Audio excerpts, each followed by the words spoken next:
The prairie stretched wide and endless beneath the fading light of the evening sun, painting the sky with strokes of amber, rose, and indigo as if the heavens themselves couldn't decide whether to linger or let go. And in that unsettled glow stood a ranch house weathered by years of storms, summers, and solitude, its white paint chipped by winds but its windows glowing with a soft, steady light that had seen both laughter and silence, both beginnings and endings. And it was here on this porch, with the boards creaking under the weight of a day that had worn them both down, that she stood with a small canvas bag in her hand, her heart racing like a wild horse trapped in a too small pen, and he sat with his elbows on his knees, hat tilted just enough to shadow the hurt in his eyes, boots planted firm as though he could anchor the entire world if only she gave him reason to, but she didn't look at the boots, or the hat, or the steady shoulders that had borne more weight than any man should.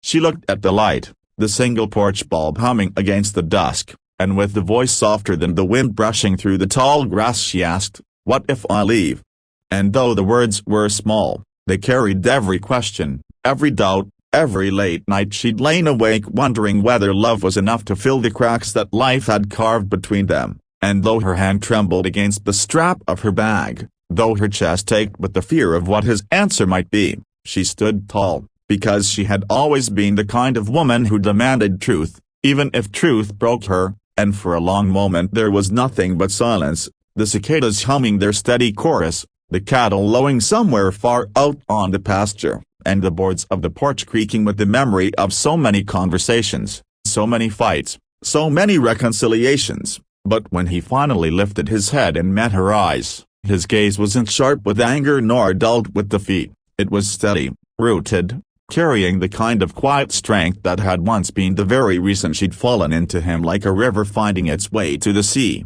And he said, in that slow measured drawl of his that made every word feel like it had been tested against the weight of the earth, "Then I'll leave the light on just in case." And those words, simple as they were, carried the entire depth of him of the man who built fences by hand and stayed up through storms to make sure the herds survived, the man who'd carried her in his arms when fever had near taken her one winter, the man who never once promised more than he could give but gave more than she ever thought possibly, and she felt her throat tighten because he wasn't begging, he wasn't clinging, he wasn't making her feel guilty for needing to go, he was just promising that no matter how far she wandered, no matter how dark the road became, there would always be a light waiting, a place she could return to. And suddenly the bag in her hand felt heavier than the whole world, filled not with clothes and belongings but with the weight of choices she didn't yet know how to make, and as the stars blinked alive above them, scattered like sparks across the velvet dark,